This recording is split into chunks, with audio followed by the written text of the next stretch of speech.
ہیں کہ یہ دستار بندی سے متعلق ہے اور دستار بندی کا عظیم سہرا ان بچوں کے سر مانا جائے گا جنہوں نے اس مدرسے میں رہ کر حفظ و تلاوت اور دوسرے علوم میں تکمیل حاصل کی۔ اللہ تبارک و تعالیٰ اس کے تمام اسٹاف کو اور تمام طلباء اور مدرسین کو خوب برکتیں عطا فرمائے۔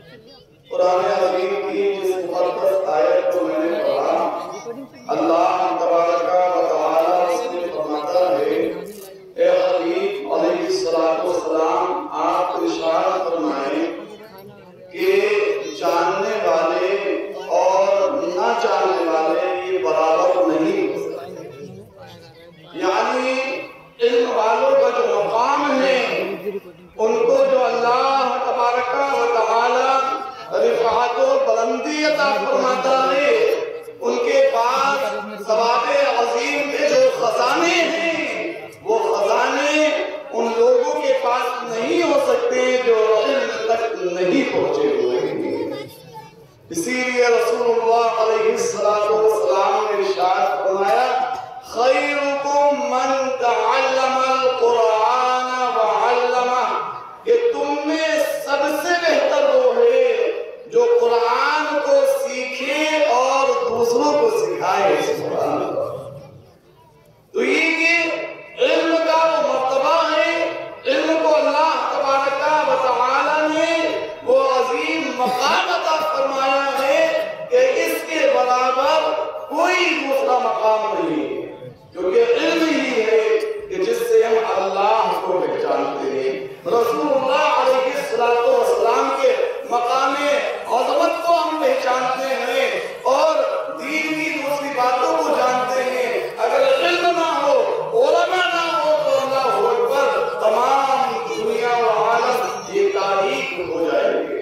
حضرات اکرامی، علم کو اللہ تبارک و تعالی نے سب سے بڑھ کر ارشاد فرمایا، ایمان کے بعد سب سے ضروری جو ہے وہ علم دین حاصل کرنا ہے۔ ایک صحابی رسول اللہ علیہ السلام حضور کی بارگاہ میں حاضر تھے کہ حضرت سیدنا محمد علیہ السلام آئے اور انہوں نے یہ خبر دی کہ آیا حبیب اکرم علیہ السلام انت یہ جو تمہارے صحابی یہ ان کا انتقال ہو جائے گا۔ اللہ کے رسول علیہ السلام نے انہیں بتایا کہ تم عنقریب انتقال کرنے والے ہو، تو یہ عرض کرنے لگے، یا رسول اللہ علیہ السلام کوئی ایسا عمل بتا دیجئے کہ جس کو کرتے کرتے میری روح نکل جائے۔ اللہ اکبر۔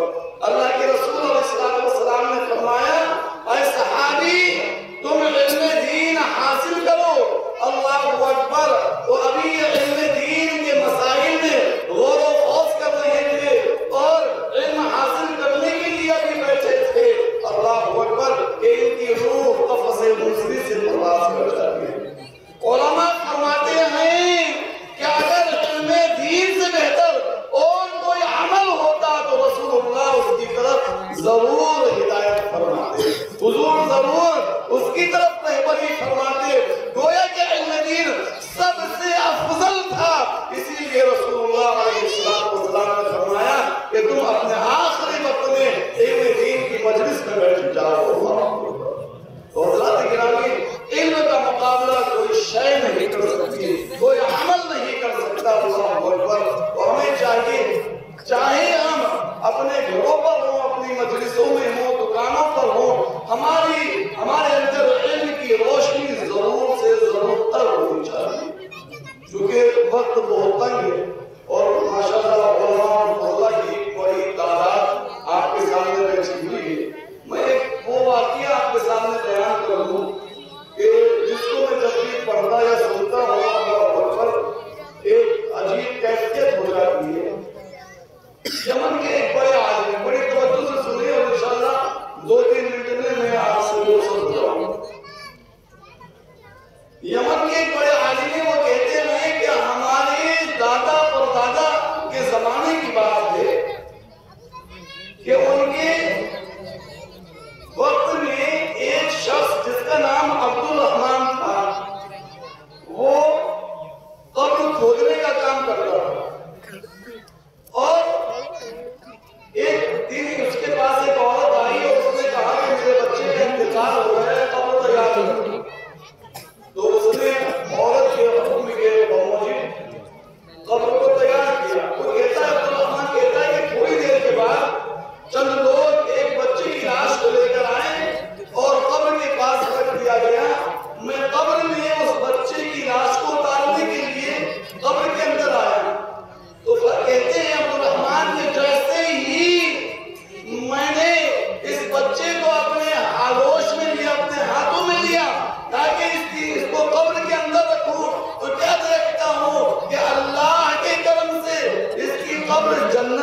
داغ ہو گئی. اللہ جنت کی ہوائیں, جنت کے سکون و مزے, اللہ اکبر, اللہ تبارک و تعالی نے قبر میں عطا فرما دی. کہتے ہیں کہ جب میں نے اس منظر کو دیکھا میں بے ہوش ہو گیا. جب مجھے ہوش آیا لوگ دفنا کے جا چکے تھے. ابھی چند مہینے گزرے کہ ایک اور پھر میرے پاس آتی ہے اور وہ یہ کہتی ہے کہ میرے بچے کا انتقال ہو گیا ہے, اس نام کی قبر کھول دو.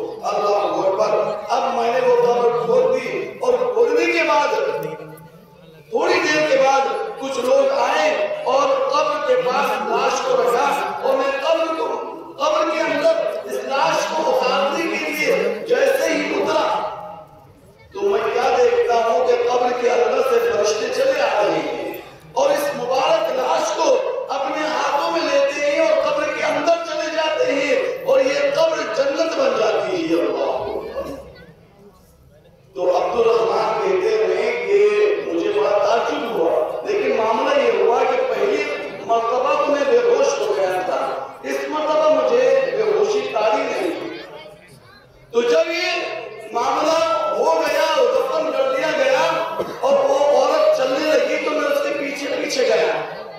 تو میں نے اس سے پوچھا کہ اے بہن یہ بتاؤ کہ یہ لاش کون سی تھی اور یہ کون تھا؟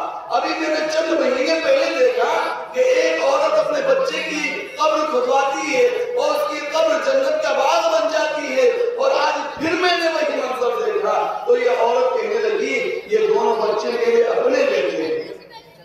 تو یہ کہنے لگے کہ تمہارے بیٹے کیا کیا کرتے تھے, کون سا ایسا کام کیا کرتے تھے کہ جس کی بنا پر اللہ تبارک و تعالی نے ان کی قبر کو جنت کا باغیچہ بنا دیا. سبحان اللہ.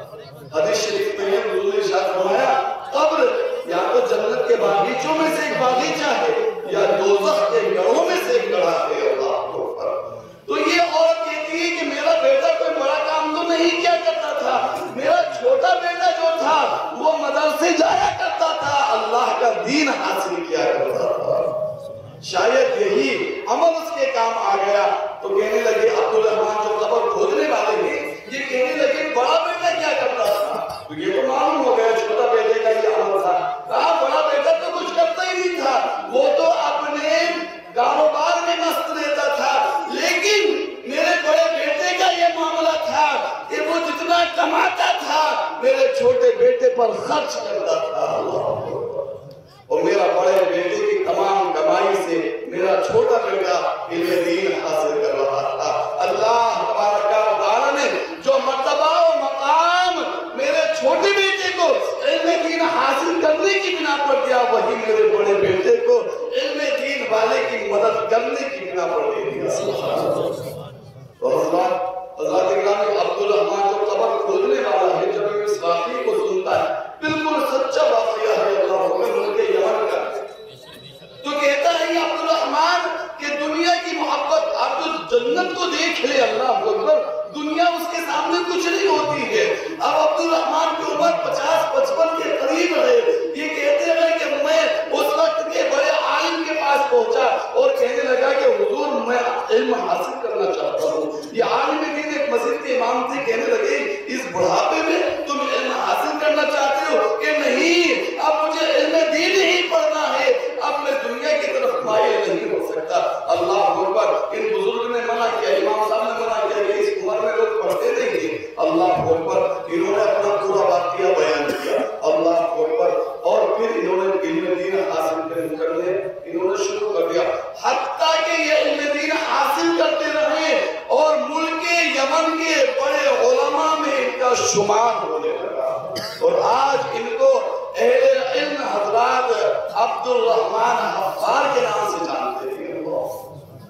اور رات گرامی, اس سے میں یہ آپ کو مطلب یہ بتانا چاہتا ہوں, آپ کو ایک سبق دینا چاہتا ہوں کہ اولا تو ہم علم دین حاصل کریں, اور اگر ہم اس قابل نہیں ہیں تو کم سے کم اہل علم کی خدمت کریں. اس کا سب سے بڑا جو ذریعہ ہے جہاں پر ہم علم دین کی مدد کر سکتے ہیں, علم علماء کی مدد کر سکتے ہیں, وہ مدارس اسلامیہ ہے. سمجھ رہے ہیں؟ تو اہل علم کو کبھی بھی حقارت کی نظر سے نہ دیکھیں.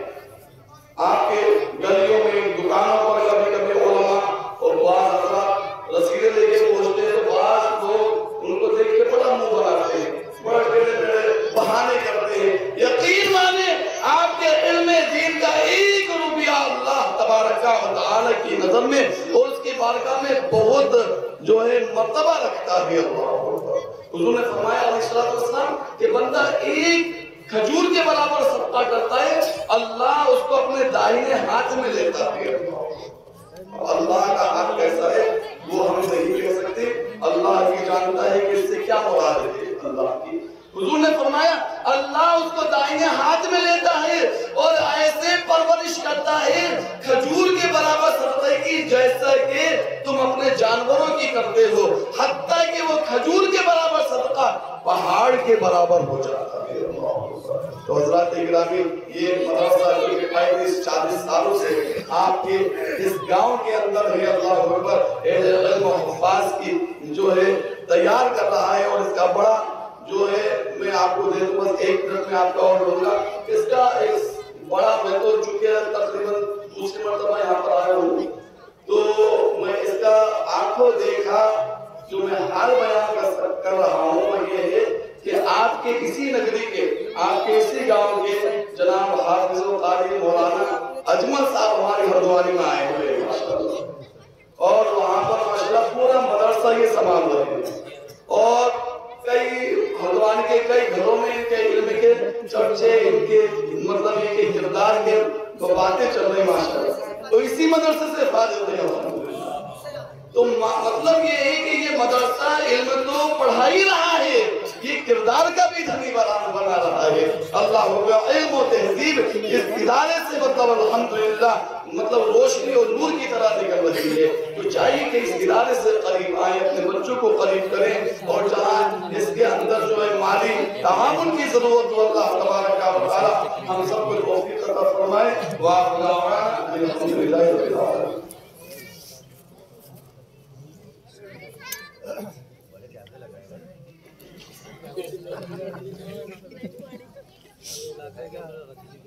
ماشاءاللہ تھوڑے سے وقت میں حضرت نے بہت اچھا پیغام دیا ہے، اور پیغام کے بعد میں آپ کو یہ ذہن دینے کی کوشش کی ہے حضرت حافظ القاری محمد